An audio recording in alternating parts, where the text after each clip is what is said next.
네, 안녕하십니까. 세무사빠의 세금 이야기.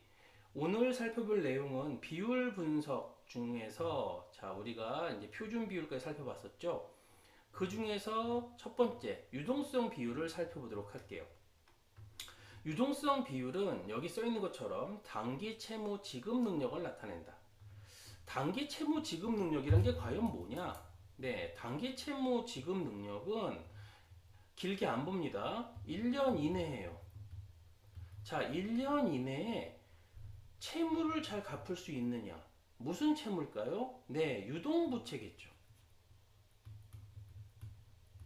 여기서 말하는 채무라는 것은 유동부채를 얼마만큼 잘 갚아나갈 수 있느냐? 당연히 이 유동부채는 뭐 여러 가지가 있겠지만 당연히 이 유동부채라 하면 뭐 외상매입금 대표적으로 그렇죠. 그 다음에 각종 뭐 1년 이내에 상환해야 되는 부채 이런 것들을 얘기하겠죠. 이것들을 얼마만큼 잘 상환할 수 있느냐, 얼마만큼 이 지급 능력이 우수하냐, 이 부분들을 다루는 게 뭐다? 유동성 비율이다. 오늘 이 시간은 이 유동성 비율을 생각해 볼까 해요. 차근차근. 첫 번째 보는 게 뭐냐면 유동 비율이에요. 가장 많이 알고 있는 거죠, 여러분. 유동 부채. 1년 이내에 상환해야 되는 1년 이내에 상환돼야 되는 부채. 자, 1년 이내에 뭐가 돼요? 현금화. 현금이 들어오는 자산. 이거를 뭐라 그러죠? 유동자산이라고 얘기하죠. 그러면 1년 이내 갚아야 될 부채가 100이 있고 1년 이내 현금화 되는 게 200이 있다면 네, 당연히 이거는 몇 퍼센트? 200%. 그렇죠.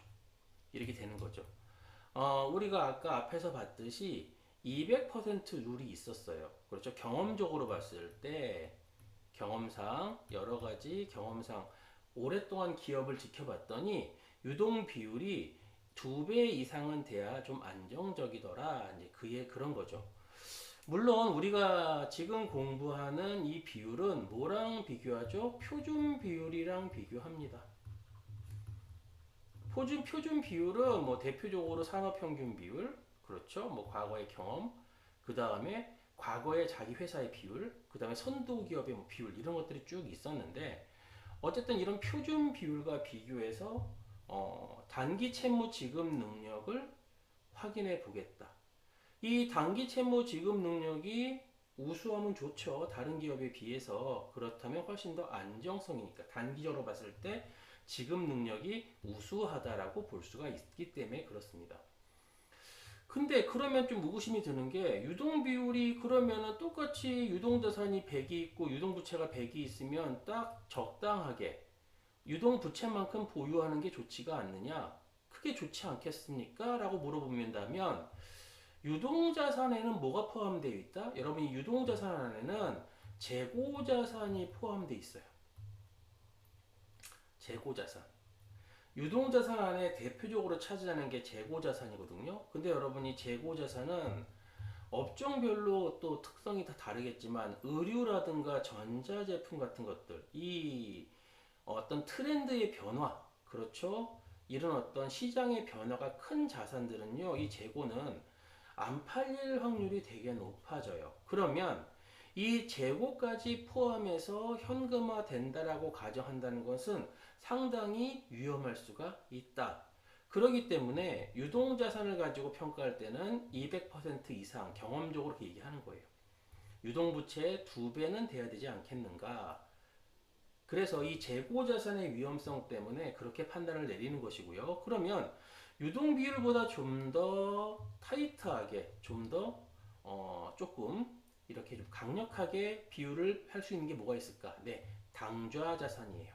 유동자산에서 뭐를 뺀 거예요? 재고자산을 제거한 거예요. 재고자산을 뺀 게 뭐다? 당좌자산. 그러다 보니까 유동부채 100, 당좌자산 100 해도 뭐예요? 100%죠. 경험적 비율로서 유동도 안정적이다 라고 말할 수가 있어요. 경험 비율로서 봤을 때 유동 비율은 200% 이상, 당좌 비율은 100% 이상 이라는 말을 하는 게 그것 때문에 그렇죠. 왜? 당좌 자산 안에는 뭐가 포함되어 있지 않으니까 재고 자산이 빠져 있으니까 재고 자산을 뺀 나머지 1년 이내에 확실하게 현금화될 자산을 가지고 분석하다 보니까 당좌 비율은 이렇게 당좌 자산이라는 게 유동부채, 달리 표현할까요? 유동부채의 몇 배인가? 당좌 자산이. 여러분 당연히 이게 이렇게 거꾸로 돼버리면 기업이 도산합니다. 유동부채가 더 크다. 그럼 지급 능력이 없다는 얘기죠. 이거는 기본적으로 자 이거 기업 계속성에 큰 문제가 생기는 거고요. 자, 그 다음 볼 비율은 뭐다? 네, 순운전자본 구성 비율이에요. 총 자산 중에서 순운전자본이 얼마나 차지하고 있는가? 여러분, 순운전자본은요, 기업을 운영하다 보면 운전하는데, 즉, 운영하는데 필요한, 즉, 유동부채, 유동자산이 200이고 유동부채가 100이었다. 그렇다면 순운전자본은 100의 여유가 있는 거죠. 그렇죠. 이 100의 여유가 총 자산 중에서 얼마를 차지하느냐? 총 자산이 1000이었는데 이 순운전자본이 100이었다. 그렇다면 뭐예요? 뭐 10%죠. 그렇죠. 순운전자본이 얼마를 차지하고 있느냐? 이것 또한 뭐다? 이것도 크면 클수록 단기 채무 지급 능력이 우수하다고 볼 수가 있는 겁니다. 순운전자본 구성 비율. 그러면 지금 말씀드린 대로 그럼 얘들이 무조건 크면 클수록 좋은 거 아닌가? 그렇죠? 크면 클수록 좋은 거 아닌가? 그렇진 않습니다. 크면 클수록 단기 채무 지급 능력은 올라가죠. 근데 문제가 뭐예요? 수익성은 떨어져요. 왜 그러냐면 이 현금 등 가장 좋은 지급 능력이 뭐예요? 현금 및 현금성 자산이죠. 여러분 현금을 떠올려 보세요. 금고에 현금을 가지고 있다. 돈을 벌어줍니까? 안 벌어다 주죠. 은행에 예금을 해도 예금 금리 되게 낮죠. 즉 뭐냐면 수익성은 무지하게 낮아요. 이런 것들의 특징이 뭐냐면 지급의 수단으로서 지급 능력, 단기 채무 지급 능력은 높아질 수 있지만 이걸 무한대로 예를 들어 유동 비율이 뭐 200%가 아니라 500%, 600%를 가지고 있다. 이거는 의미가 없는 게요. 이거는 투자할 곳을 찾아서 적정하게 투자하는 게 가장 좋은 거죠. 결국 수익성과 지급 능력을 얼마만큼 잘 균형 있게 하느냐. 이거 그러니까 무작정 크게 갖고 있다고 좋은 게 아닙니다.